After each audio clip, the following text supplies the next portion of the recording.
Buenas tardes a todos.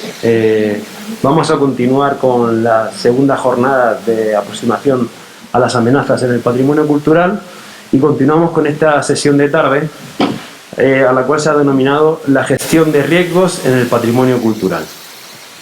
A continuación vamos a recibir a doña María Baramorán, que es responsable de planificación y gestión de programas de formación en protección civil y gestión de emergencias en la Escuela Nacional de Protección Civil de España. Arquitecta con máster en intervención del patrimonio y de prevención de riesgos, es formadora dentro de protección civil, da muchísimos cursos. Y comenzamos con su charla, que se llama Planes de emergencia y gestión de riesgos en el patrimonio cultural, protocolos de actuación. Muchísimas gracias.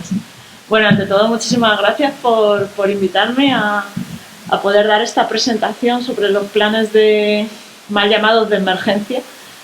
Ahora veremos por qué. Y para intentar, bueno, pues aportar algo de luz sobre la gestión de las emergencias en el patrimonio cultural. A ver si...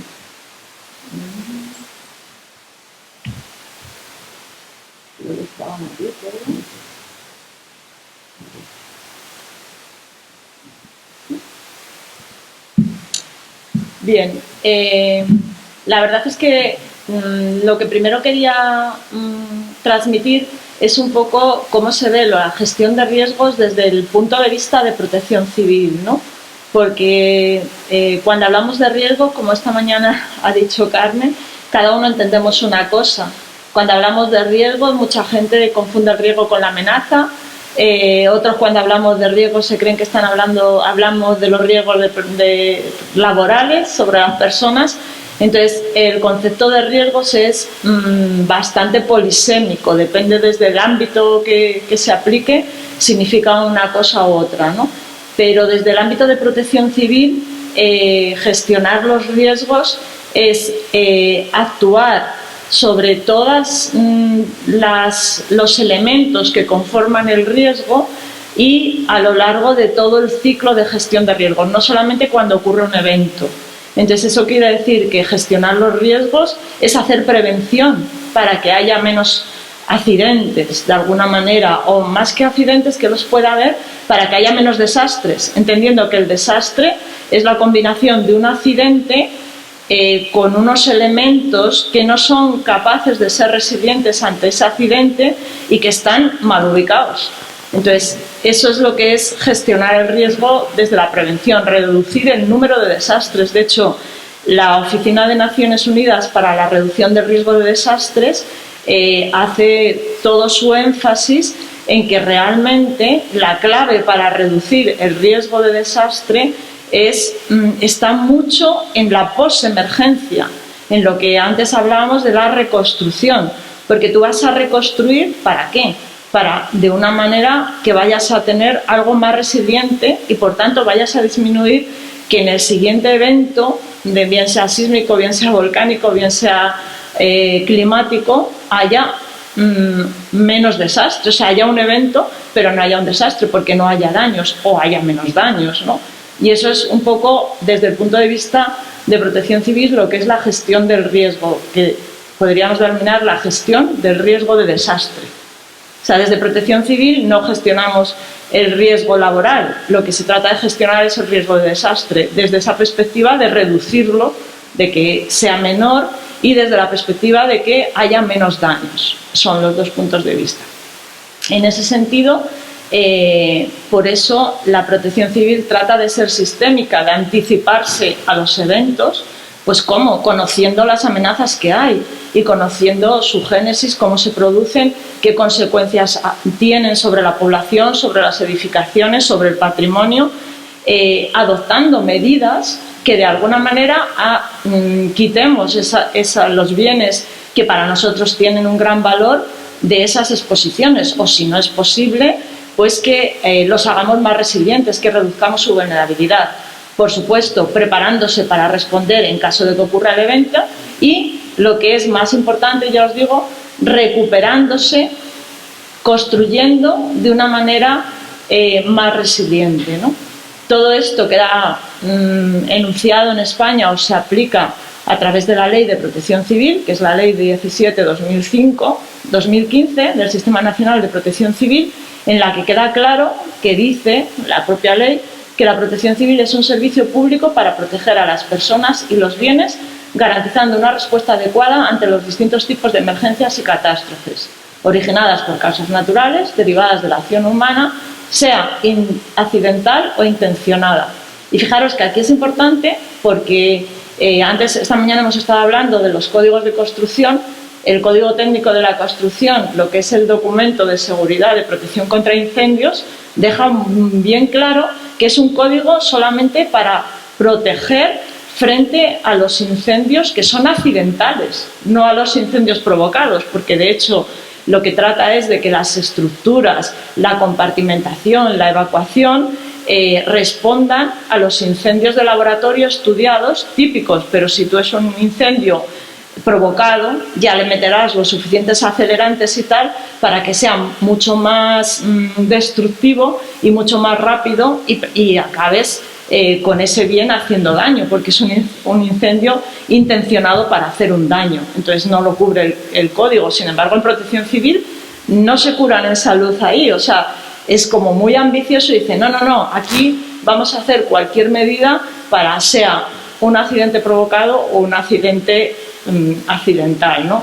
Yo creo que esto es bastante ambicioso y quizás hubiera que ser más humildes, porque si no los ciudadanos podrían luego pedir responsabilidades. Oiga, usted dice esto en la ley y luego no lo cumple, ¿no? Bien, pues lo que sí que es importante es cómo se aplica la Ley de Protección Civil, cómo se aplica eso de proteger a los ciudadanos, qué marco tiene, qué herramientas, qué instrumentos, ¿no? Y la principal herramienta es la planificación. Entonces, hay que entender en ese sentido la planificación como un instrumento para anticiparse a la acción.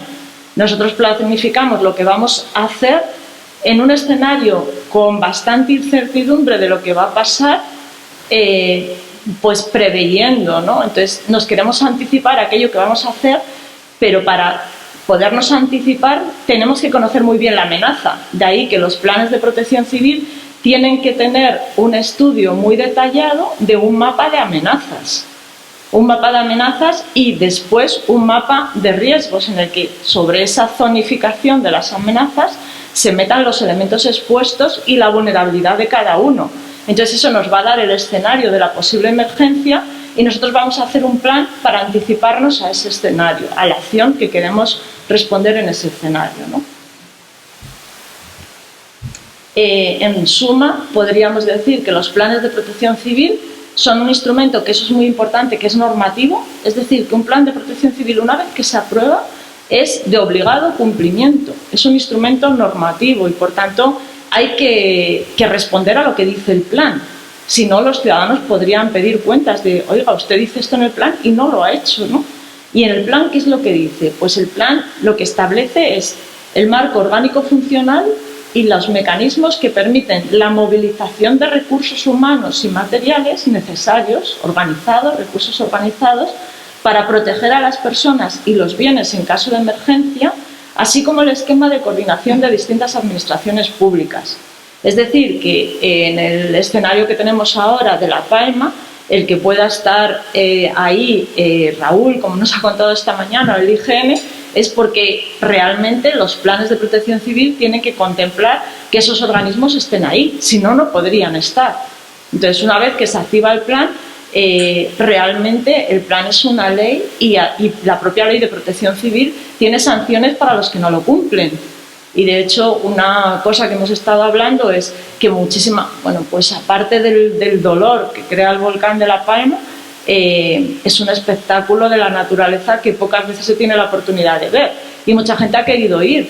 Entonces, si en el plan se establece que en determinadas zonas no se puede pasar, el plan tiene recursos organizados, que es el grupo de control de accesos y seguridad, para que esas personas no puedan pasar en esas zonas y que si alguien se salta esos controles se le pueda multar, ¿no? O sea, que fijaros el plan, la potestad que da a todos los recursos del plan, que además es algo muy curioso porque la propia protección civil se basa en que la protección civil no tiene que ser un organismo, digamos, específico, es novo, que se cree con todos los recursos, recursos para control de acceso, recursos científicos, recursos tal. No, no, no. El plan de protección civil lo que tiene que definir en el plan son los recursos adscritos al plan, pero esos recursos pueden ser de diferentes organismos, incluso recursos privados, que una vez que el plan entra en funcionamiento a través de una figura que se llama activación del plan, todos esos recursos, independientemente de a qué organismo dependen y quién es su jefe funcional en situación de normalidad, en ese momento quedan bajo la autoridad del director del plan. Y es el director del plan y el comité de dirección del plan los que establecen lo que esos recursos tienen que hacer, ¿no?, dentro de las misiones asignadas en el plan. Tampoco, o sea, que digamos que el plan va marcando las pautas y se tiene que poner en marcha, ¿no? ¿Qué planes son esos a los que estamos aludiendo? Bueno, pues hay multitud de planes. A mi juicio, y esto es una opinión personal, creo que son demasiados planes. Entonces hay planes para cada tipo de accidente, hay planes estatales, locales, territoriales. ¿Es malo que haya tantos planes? Sí y no. Es malo si cada plan en sí es totalmente independiente del resto. Entonces, si cada uno hacemos el plan y el plan de uno con otro no está coordinado, se cae todo abajo como un castillo de naipes, porque en realidad los riesgos son escalares. Uno empieza teniendo un pequeño incendio en su casa y el primero que tiene que tener es el plan de su casa, intentar apagarlo si puede, pues es una sartén con una tapadera. Pero si ese incendio se le escapa de las manos, el municipio te puede socorrer con los recursos municipales para que ese incendio no se extienda a toda la comunidad, a todo el municipio. Y si el municipio, por lo que sea, no puede, porque estamos en un entorno boscoso y eso se está haciendo tan grande, vendría la comunidad autónoma. Incluso podría pedir la ayuda del Estado. Ahora bien, si cada plan es de una manera, si cada plan prevé una cosa, no hay manera de incardinar un plan en otro. Entonces, digamos que la planificación, que haya tantos planes, es un riesgo en sí. Es el riesgo de que cada uno se considere autónomo y vaya independiente. Sería bueno si todos fueran a una y convergieran, ¿no? Entonces, si hiciéramos un análisis, yo alguna vez lo he intentado hacer, de ver lo que tienen de común los planes y lo que tienen de diferente. Entonces, tienen una gran parte que es común, que no haría falta hacer en cada uno de los planes, ¿no? Y en concreto, por ejemplo, frente a las inundaciones, es muy curioso, no sé si conocen un poco cómo se gestionan, pero las inundaciones, a través de una directiva, lo que se estableció es, lo primero y para todos, analizar la amenaza. ¿Cómo? Analizar las posibles zonas inundables. Entonces, se analizan las zonas inundables y esas zonas inundables para todo el territorio español se utilizan para todos los planes. Lo siguiente fue hacer los mapas de riesgo, metiendo los elementos que están en zonas inundables. Entonces, digamos que además eso está muy bien porque es escalar. El Estado, a nivel de las confederaciones hidrográficas, puede determinar las zonas inundables, sin más. Pero para el Estado sería muy complejo tener la información de todos los elementos que están en cada una de las zonas inundables. En cambio, si bajamos de escala a la comunidad autónoma, si la comunidad autónoma parte de las zonas inundables, ellos tienen una mayor información de su territorio y podrían en esa información del territorio meter los elementos que están expuestos a la peligrosidad de inundación. Y si vamos al nivel local y lo ligamos al urbanismo que antes hablaba Carmen, los municipios tienen los planes municipales de ordenación del territorio, el Plan General de Ordenación del Territorio. Y esos planes tienen muchísima información, incluso de la vulnerabilidad de las edificaciones. Entonces podrían, haciendo otro zoom, coger las zonas inundables que ha hecho el Estado, los elementos que ha metido la comunidad autónoma y haciendo zoom de escala en su municipio, identificar cada uno de esos edificios con sus vulnerabilidades, dónde está en el colegio, el número de alumnos que hay en cada colegio, etc. Pero si vamos más, cada colegio tiene que tener un plan de emergencia o autoprotección. Y el colegio conoce si su entrada está en la zona por donde puede entrar el agua o por donde no, o tal. Es decir, que si fuéramos capaces de hacer todo eso, el plan de autoprotección daría al municipio todos los riesgos que tiene su municipio, porque alimentaría. Entonces, sería como un nivel de zoom. Tú tienes tu plan de autoprotección del edificio a escala 1,50, 1,100. A nivel municipal podrías tener tu plan municipal de protección civil a escala 1,5000. A nivel de la comunidad autónoma igual lo tendrías a 1,20.000 y a nivel del Estado igual a 1,50.000. Pero en realidad todos manejarían la misma información con diferente nivel de profundidad. Yo creo que ese sería o es el reto de la protección civil, el ser capaces de ir coordinando y hacer esas incursiones de escala, ¿no?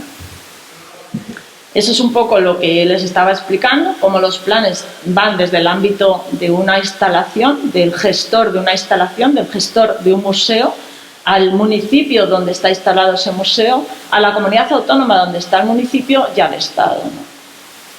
Y aquí están un poco también como separados, que es lo mismo, estamos sobre el mismo tema, como los titulares de la actividad tienen esa responsabilidad del sistema de protección civil a través de los denominados planes de autoprotección, que no quiero entrar en la terminología y vamos a hablar que todos son planes de seguridad y gestión del riesgo.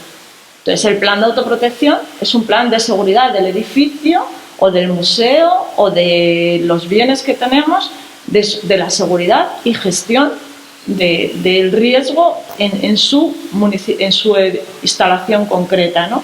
Y lo mismo podríamos hablar del municipio, ¿no? Vamos a llamarles a todos. Yo creo que eso sería bueno si se pudiera unificar hasta la terminología y todos fueran planes de seguridad y gestión del riesgo de un bien, de un municipio, de una comunidad autónoma, de la nación, ¿no? O sea, con diferente nivel de escala, pero el mismo concepto, igual eso nos aclararía, ¿no? Y eso permitiría, si somos capaces de alguna manera, de llevar esa cultura de la prevención, porque con esto estamos haciendo prevención a nivel de la sociedad, tener una pirámide con una base muy sólida que sería la que realmente daría toda esa seguridad, porque muchos riesgos empiezan de forma pequeña y se van agrandando, ¿no? Para llegar al nivel estatal, que daría apoyo, pero es un apoyo, digamos, último, ¿no? Basado en lo que se está construyendo desde abajo, ¿no? Y un poco para que lo vierais así a nivel general, pues tendríamos un edificio patrimonial con su plan. Ese edificio patrimonial tendría su primer nivel de respuesta con sus propios recursos. Es decir, si yo tengo un museo y en ese museo trabaja gente, esa gente tiene que asumir que además de las funciones diarias que tenga, pues si es un conserje, si es un restaurador, si es tal, en caso de que ocurra una situación de emergencia, tiene también funciones, pero entran en las funciones de su trabajo. Entonces, esa es la manera de interiorizar como la gestión del riesgo como un continuo, porque cuando viene la emergencia, como que es algo que en el subconsciente tenemos que no nos va a pasar y no asumimos que ahí tenemos unas funciones. Pero si nosotros eso día a día, por ejemplo, en el tema de las evacuaciones, ¿no? Dices, pues si yo día a día estoy pendiente de que las vías por donde tengo que sacar un bien realmente estén mantenidas, pues el día que tenga que sacar el bien, yo las podré utilizar y sé que están libres para poderlas usar, pero si nunca he entrado por ellas porque son vías secretas para que la gente no las conozca, para qué tal, cuando las tenga que usar no van a ser útiles porque no las voy a encontrar. Fijaros, una cosa curiosa que se hizo en Madrid, y se ha extendido yo creo a toda España, fue el caso de los cines y la evacuación de los cines, ¿no? Si ahora, hoy en día, tú entras a los cines por un sitio y sales por las puertas de evacuación, por la vía de evacuación. Bueno, pues eso es una práctica que ha hecho que las vías de evacuación estén mantenidas. Porque normalmente, cuando las vías de evacuación no se mantienen, dice, en caso de emergencia, utiliza la escalera X. Esa escalera, cuando vas a una emergencia, a lo mejor han dejado ahí cajas, papeles, la fotocopiadora que se ha roto y no se puede usar. Entonces, eso es lo que es el plan de seguridad y gestión del riesgo de cada edificio, ¿no? Bien, pues ya entrando en el caso del patrimonio, si nosotros decimos, ¿serían planes específicos para el patrimonio? Bueno, la ley de protección civil es cierto que no habla de la palabra proteger el patrimonio, habla de la palabra de proteger a las personas y los bienes. Pero lo cierto es que qué mayor bien que un bien de patrimonio, ¿no? Que forma parte de tu historia, de tu vida. Y en ese sentido, cuando se ha hecho el Plan Estatal General de Emergencias de Protección Civil, se ha querido, de alguna manera, soslayar que la ley no lo menciona expresamente y habla de que uno de los objetos del plan, del PLAGEN o del PLEGEN es la protección de los bienes de interés cultural, histórico y artístico. O sea, que pone ahí el punto como diciendo, bueno, y eso también es nuestro objeto, ¿no? Bueno, pues llegado a ese punto, yo lo que me pregunto, ¿cómo pasamos del papel a la realidad? ¿Qué es el quid de la cuestión? ¿Cómo se pasa del papel a la realidad? ¿Qué es un plan?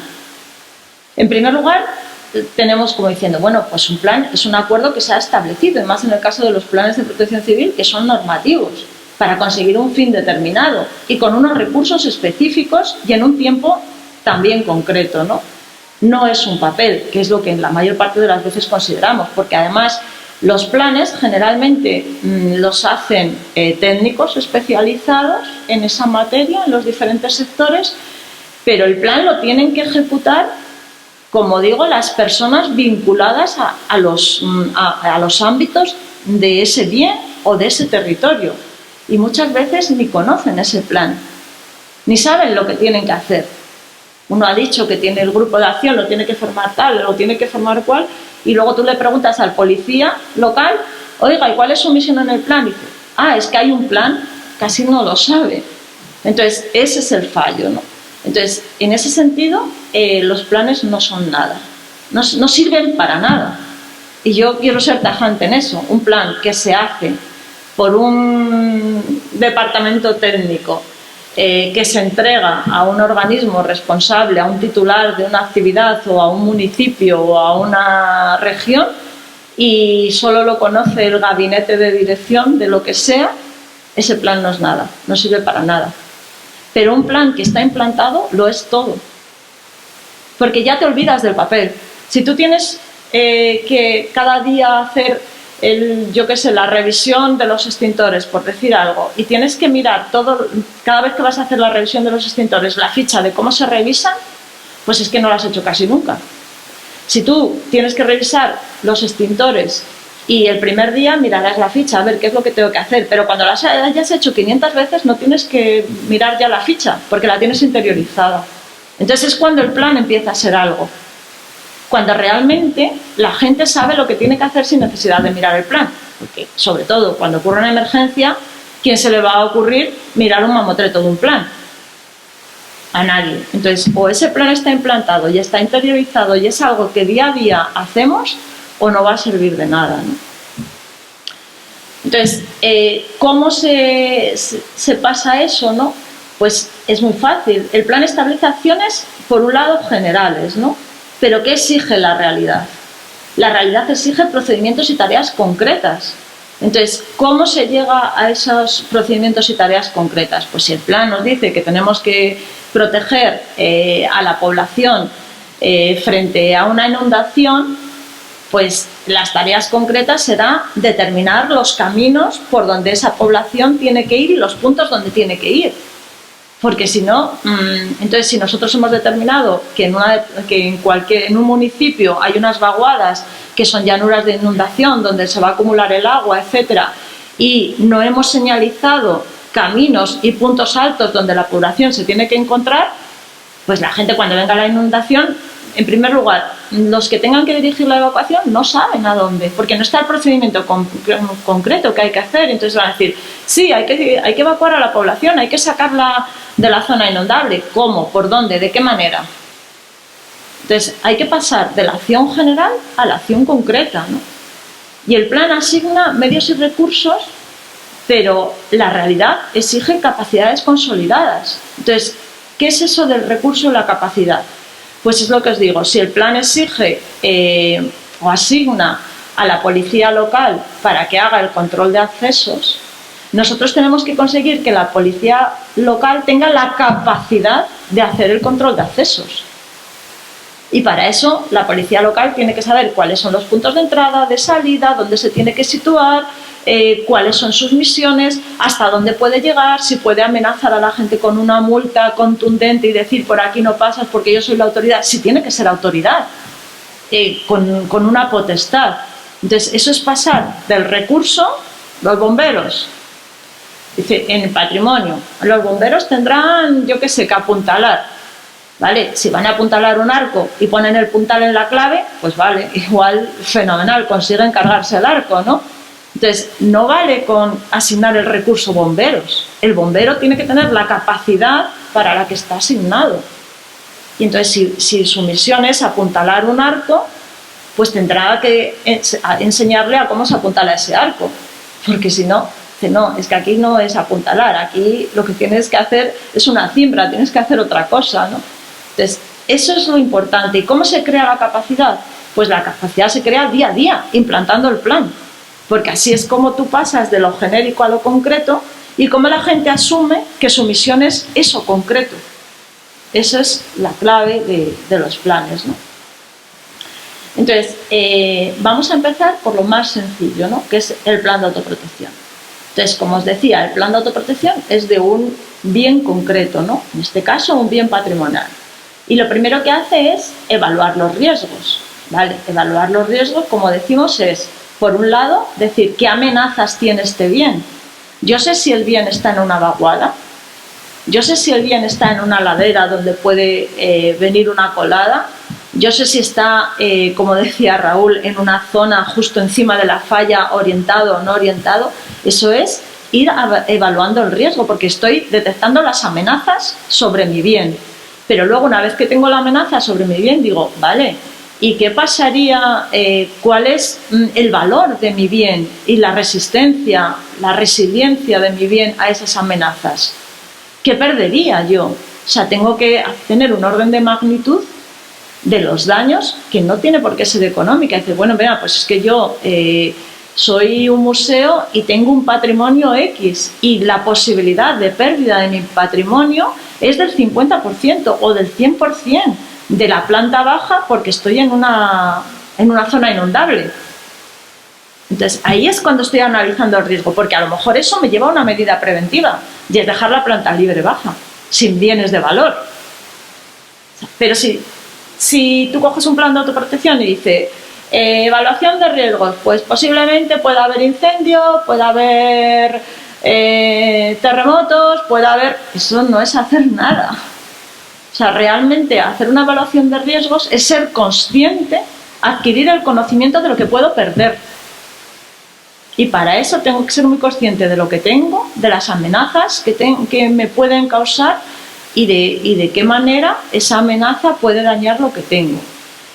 ¿Y dónde puedo encontrar eso? Dice, porque claro, yo tengo que hacer un plan de autoprotección y no me puedo empezar a hacer un mapa de la peligrosidad de inundación. Es que no te hace falta, porque esos mapas de peligrosidad tienen que estar en los planes territoriales de protección civil. Como os he dicho antes, en el caso de inundaciones está la definición de las zonas inundables.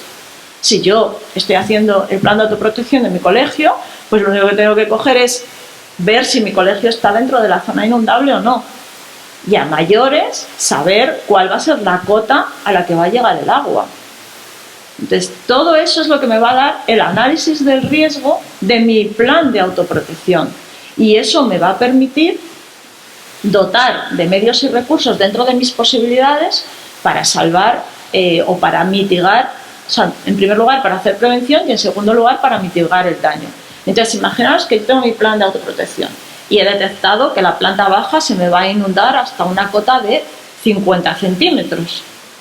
Y entonces yo tengo un personal y digo, bueno, es que si hay inundación, lo primero que quiero saber es alertarme de que va a haber o no. ¿Hay sistemas de alerta que yo sepa que va a haber una posible inundación o no? porque ahora estoy en una zona de ancianos que ha pasado, ¿no? Y resulta que tengo ancianos en planta baja. Lo primero que tendré que hacer es sacar a esos ancianos de planta baja, pero con tiempo. Es que las inundaciones, hay algunas que son súbitas o repentinas, pero hay otras que hay un tiempo para salir de la zona de inundación o para poner a salvo todos mis bienes en la planta primera. Entonces, eso, la dotación de medios y recursos es coherente con lo que tengo y ahí mis limitaciones y con lo que quiero hacer. Mis limitaciones, ¿qué es lo que va a demostrar? Que me queda un riesgo residual y ese riesgo residual se lo voy a pasar al municipio, que es el que me va a apoyar en caso de que yo no pueda asumir todo el riesgo, ¿no? Lo mismo pasaría con el plan de respuesta. He decidido unas determinadas respuestas, pero para saber si esas respuestas funcionan, imaginaros que le he dado a la gente, yo qué sé, unos interfonos para comunicarse. Hago un pequeño ejercicio que tampoco tienen que ser el gran simulacro en el que viene toda la prensa, sino voy a comprobar, lo primero, si la gente está pendiente del interfono, porque no voy a avisar, si los interfonos funcionan, si el sistema de comunicación por megafonía va bien, si las vías de evacuación están libres, si he decidido que es que tengo unos bienes de mucho interés en planta baja, accesibles, y va a ser una inundación, tengo la gente que me lo va a subir arriba, etcétera, ¿no? Entonces, todo eso tendría que ir haciendo pequeños ejercicios con mi personal solo, al principio, con mi personal, para saber que yo tengo a mi personal preparado para lo que quiero, ¿no? Y, por supuesto, si tengo que hacer reformas, pues como decíamos antes, pues saber que las reformas que voy a hacer, mi plan de recuperación, no va a generar ningún riesgo nuevo, es más, al contrario, si puedo los voy a disminuir, ¿no? Y desde ahí pasaríamos al nivel municipal, ¿no? En el nivel municipal siempre hay unos esquemas, que es el equipo del CECOPAL, el Centro de Coordinación Municipal, con el director del plan, con el gabinete asesor, con un comité técnico, etcétera, etcétera, ¿no? Y digo, vale, sí, yo todo eso lo tengo, pero en el caso del patrimonio yo voy a necesitar especialistas en evaluación de daños, voy a necesitar especialistas en intervención. Entonces, ¿cómo voy a generar todos esos especialistas? Sin contar de que ese plan me tiene que servir a mí para la gestión de la seguridad día a día. O sea, que yo he detectado que en mi edificio va a haber inundaciones, pues a lo mejor es tan sencillo como que yo me hago con en el municipio los edificios patrimoniales más singulares, tienen zonas o tienen puertas por donde puede entrar la inundación. Pues es que hay paneles móviles que se colocan y evita que el agua entre dentro, sin más. Y esto existe ya en el mercado. ¿Qué es lo único que tengo que tener? Una comunicación, un sistema de alerta que me avisen del sistema de información hidrológica de que posiblemente va a llegar una inundación. Y entonces a mí me llega un SMS, oye, que es fácil que haya una inundación de 10 centímetros. Pues yo pongo mi contrapuerta o mi puerta que sella la entrada de medio metro de altura o lo que tenga establecido, y no voy a entrar, voy a tener el agua por fuera, pero no va a entrar dentro, ¿no? O sea que todo ese tipo de cosas, o voy a ir haciendo mantenimiento, o cuando hago una reforma, como os decía, si yo sé que estoy en una zona sísmica, pues cuando hago una reforma voy a intentar que esa reforma sea compatibles los elementos con los anteriores, porque sé cómo se va a comportar el edificio frente al sismo, y si tengo dos estructuras que van a vibrar de diferente manera, van a producir más daños, ¿no? O tan sencillo, fijaros, yo aquí he detectado que va a haber que ahí es posible que haya una luz. Esto es una vía de tren, pero podría ser una ermita en una ladera. Entonces es tan fácil como que si va a haber una luz, pues yo lo que quiero es que la luz pase por encima, que no me afecte. Que bueno, le puedo poner algo que realmente la esté protegiendo de la luz para que la luz pase. Ahí estoy reduciendo el desastre, no la luz, que es la amenaza. Estoy reduciendo el desastre porque la luz va a ocurrir, pero no me va a colapsar mi vía, ¿no? Y como os decía, del nivel local pasaríamos al nivel de la comunidad autónoma y pasaríamos al nivel estatal. Pero siempre va a ser el mismo. En todos los planes vais a ver que hay un comité que es la dirección del plan, con el director del plan, su gabinete asesor, su gabinete de información. Luego va a haber ese comité de dirección del plan va a tener, o de él van a depender puestos de mando que van a estar trabajando en el lugar, donde va a haber puestos de mando en el que van a coordinar las acciones en el lugar, ¿no? Bien, pues si nosotros decimos, vale, de acuerdo, pero si yo necesito que se evalúen los daños rápidamente, lo que tendré que hacer de alguna manera es tener preparados esas capacidades. O sea, yo he dicho, hay que evaluar los daños, porque en mi plan anterior dice que tengo que tener evacuación albergue, tengo que tener evaluación de daños. ¿Y quién me va a evaluar los daños? ¿Quiénes son qué personas son, ¿no? Entonces, ahí es cuando cada plan tiene que escalar. Dices, bueno, pues yo al nivel de mi edificio puedo tener los evaluadores, imaginaros, pues los conservadores, si tengo un arquitecto, tal. A nivel municipal puedo tirar del personal funcionario del ayuntamiento, pero sabemos que las administraciones públicas tienen muy poco personal y, como os digo, los planes tienen la ventaja de que tú puedes vincular recursos externos al plan. Y no de las administraciones, sino incluso profesionales externos. Entonces, si yo necesito tener un grupo de evaluación de daños, tendré que tener una red local, regional y nacional de evaluadores, que cada una se vaya apoyando a la otra. Yo pongo en marcha mis evaluadores locales, si no tengo bastantes, pido los evaluadores de la comunidad autónoma, y si no tengo bastante, pido los evaluadores del Estado, ¿no? Pero para eso ya tengo que tener los bienes en una base de datos identificados, porque si tengo en esa evaluación que empezar a identificar el bien, en qué dirección está, si es de esquinas, ya lo tengo que tener. Entonces lo único que tengo es que coger mi base de datos, a ser posible telemática, y en esa base de datos donde me sale cada bien, ir identificando los daños. Y eso retroalimentando al sistema, o sea, de forma que yo por un lado tengo esa base de datos con todos mis bienes y los tengo con un nivel de seguridad, que es la que me da su nivel de vulnerabilidad. Habrá unos súper seguros porque son muy poco vulnerables y otros menos seguros, porque además eso, incluso yo podría hacer que me saltaran unas alertas de los más vulnerables, que son los que van a tener más daños. Cuando ocurre el evento voy allí, hago una reevaluación y vuelvo a determinar el estado de seguridad, y en consecuencia determino si hay que hacer alguna operación de emergencia o no sobre ese bien, ¿no?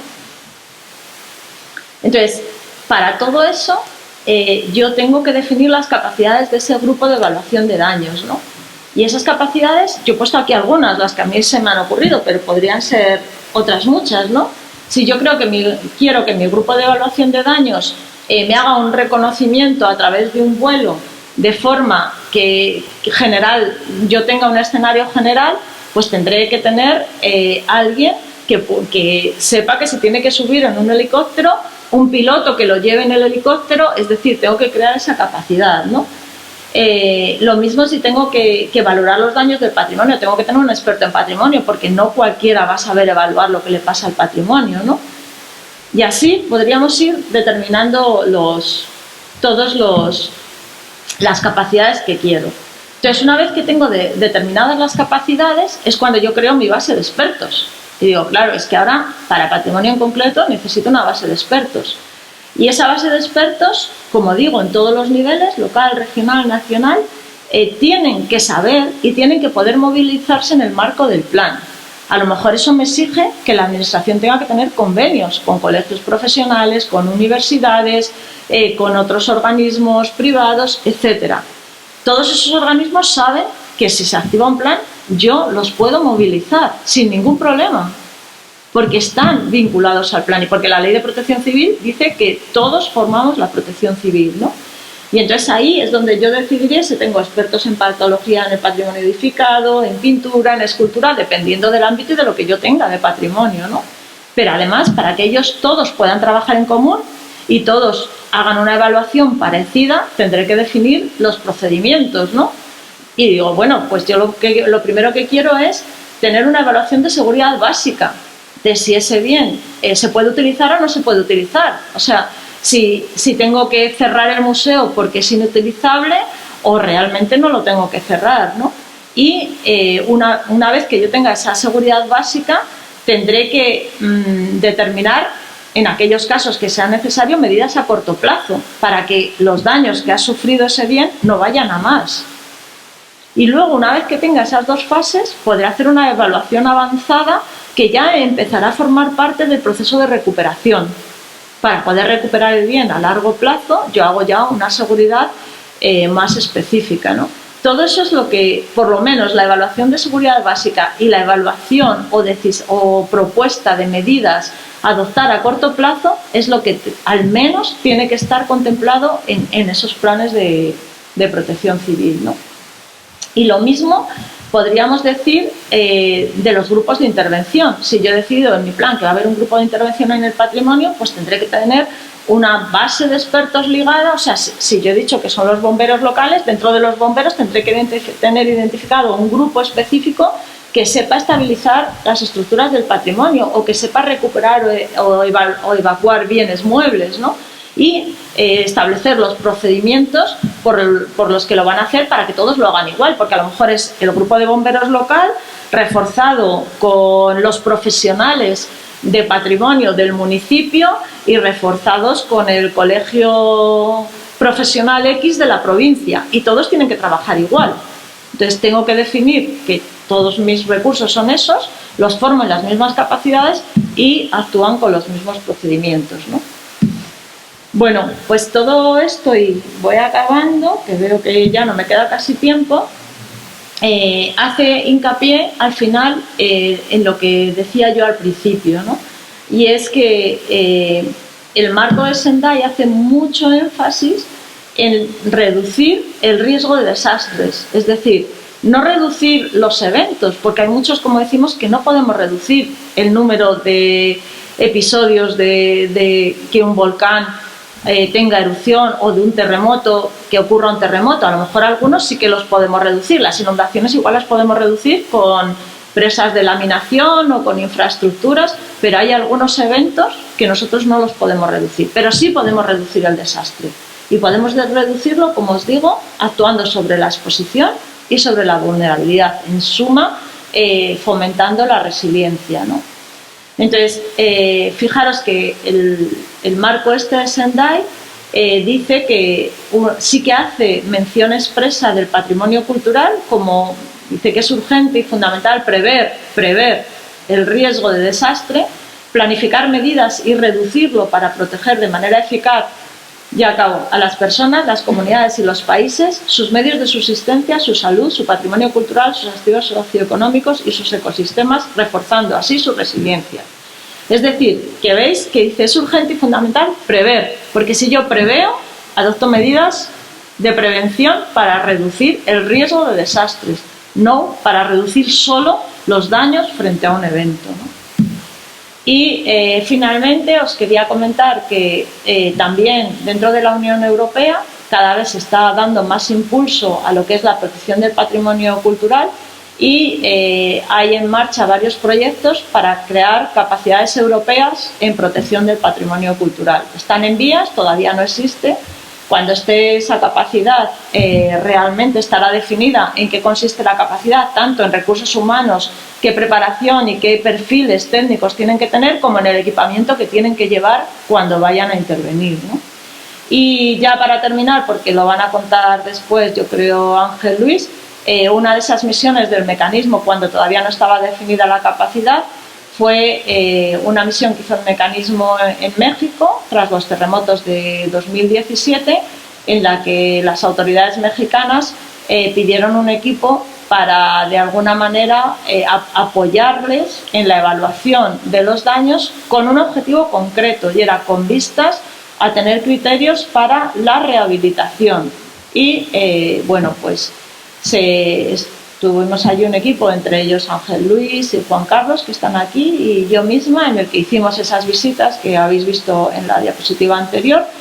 Visitamos del orden de 33 monumentos, recomendamos algunas medidas de urgencia, como os decía antes, y recopilamos toda la información para hacer un análisis tanto histórica como de daños, y luego poder dar unos criterios o unas guías sobre la posible rehabilitación. Y con eso creo que he cumplido en tiempo Más o menos. Así que muchas gracias.